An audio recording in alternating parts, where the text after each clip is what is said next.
Bonjour et bienvenue à la 19e présentation visant à introduire le principe divin.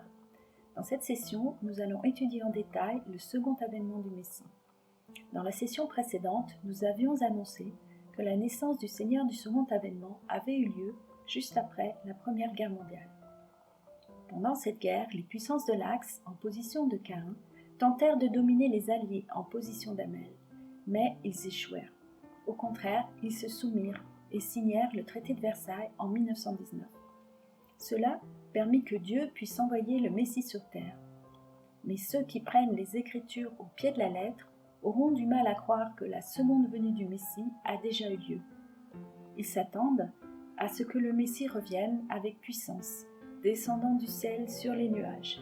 Ils croient également que ses fidèles s'envoleront pour le rencontrer dans les airs, que le monde mauvais sera détruit et qu'un nouveau ciel et une nouvelle terre seront créés. Mais l'ensemble de la Bible ne peut pas uniquement être comprise au premier degré. Les visions que les prophètes recevaient étaient souvent exprimées en symboles et en métaphores. En Jean chapitre 16 verset 25, Jésus dit qu'il utilisait des symboles, mais qu'à l'avenir leur signification serait connue. Je vous ai dit tout cela de façon énigmatique, mais l'heure vient où, loin de vous parler de cette manière, je vous communiquerai ouvertement ce qui concerne le Père. Penchons-nous sur ce que les Écritures disent réellement au sujet de la seconde venue du Messie. Il est intéressant de noter que la Bible donne deux prophéties concernant la venue de Jésus et à nouveau les deux mêmes prophéties concernant la seconde venue du Messie. L'une des prophéties affirme qu'il viendra sur les nuées célestes et l'autre qu'il naîtra d'une femme. Avant la naissance de Jésus, le prophète Daniel, en Daniel chapitre 7 verset 13, a prédit que le Messie viendrait sur les nuées des cieux. Mais dans Ésaïe chapitre 9 verset 5, il est dit qu'un enfant nous est né. L'un de ces textes est à prendre au sens littéral et l'autre pour sa signification symbolique. Dans le cas de Jésus, nous savons d'après les récits de sa naissance qu'il est littéralement né de sa mère Marie. Cela signifie que la prophétie de sa descente sur les nuées du ciel était symbolique et avait pour but de révéler l'importance de cette naissance, en insistant sur le fait qu'il n'était pas issu d'un lignage de ce monde déchu, mais qu'en tant que fils de Dieu, il possédait l'onction divine. Malheureusement, les Juifs qui croyaient que le Messie devait littéralement descendre sur les nuées du ciel s'en servirent comme justification pour rejeter Jésus, selon ce qui est rapporté en Jean au chapitre 6, versets 41 à 42. N'est-ce pas Jésus, le fils de Joseph?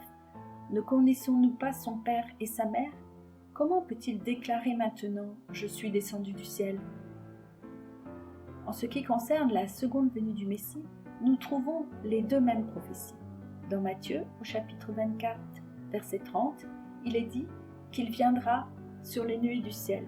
Mais dans l'Apocalypse, au chapitre 12, verset 5, qu'il naîtra d'une femme.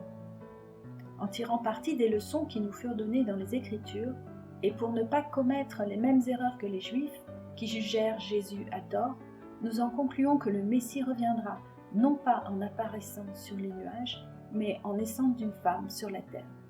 Cependant, comme Jésus, il aura reçu une onction céleste en tant que fils de Dieu. Cette présentation qui explique que la seconde venue du Messie sera accomplie par une autre personne née sur terre ne vient pas du Dr. Solomon. Elle fut révélée par Jésus lorsqu'il expliqua à ses disciples la signification de la seconde venue d'Élie, en Matthieu 17, versets 11 à 12. Élie était un prophète qui vécut des centaines d'années avant Jésus. Sa mission était de préparer les Israélites à accueillir le Messie. Mais il fut rejeté par les Juifs de son temps et élevé au ciel. Plus tard, en Malachie, chapitre 4, verset 5, la Bible révèle qu'Élie reviendra une seconde fois, afin d'aider à préparer la venue du Messie. Que veut dire cette citation? Comment Élie pourrait-il revenir et travailler sur terre, puisqu'il fut élevé au ciel depuis plusieurs centaines d'années? Jésus nous donne la réponse en Matthieu au chapitre 17, versets 11 à 12. D'abord, Jésus confirme qu'Élie devait bien revenir, puis il dit que la mission d'Élie et sa seconde venue furent accomplies par une autre personne et que cette personne était Jean le Baptiste. Jean était Élie dans le sens où il avait la même mission que le prophète Élie. C'est pourquoi le père de Jean, en Luc chapitre 1, verset 17, fut informé par un ange que son fils Jean marchera par devant avec l'esprit et la puissance d'Élie. Grâce à ces paroles, nous comprenons que la mission de Jésus concernant l'accomplissement du royaume de l'amour de Dieu sur terre devra être prise en charge par une autre personne. Quelqu'un qui n'est pas Jésus, mais qui est appelé par Jésus pour achever sa mission. Est-ce que cela signifie que la promesse de Jésus concernant son retour ne serait pas vraie? Non. Jésus lui-même reviendra, et en fait, il est revenu de nombreuses fois depuis sa résurrection. Ce genre de retour est un phénomène spirituel, dans lequel Jésus, parfois de manière visible et parfois de manière invisible, vient vers les croyants sous sa forme céleste, la forme qu'il prit après sa résurrection.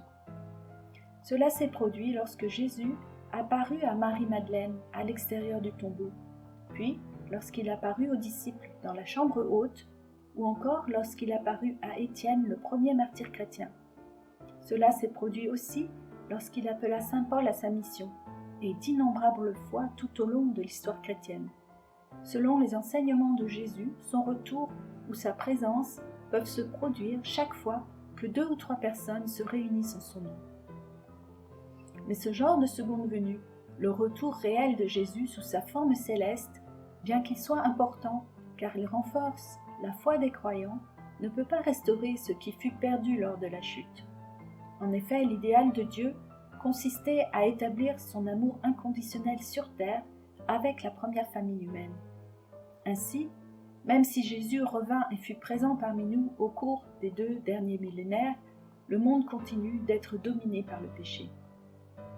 C'est pourquoi le Messie devra revenir physiquement dans la chair afin de pouvoir se marier et créer une famille centrée sur Dieu, grâce à laquelle tous les êtres humains pourront renaître dans le lignage d'amour de Dieu.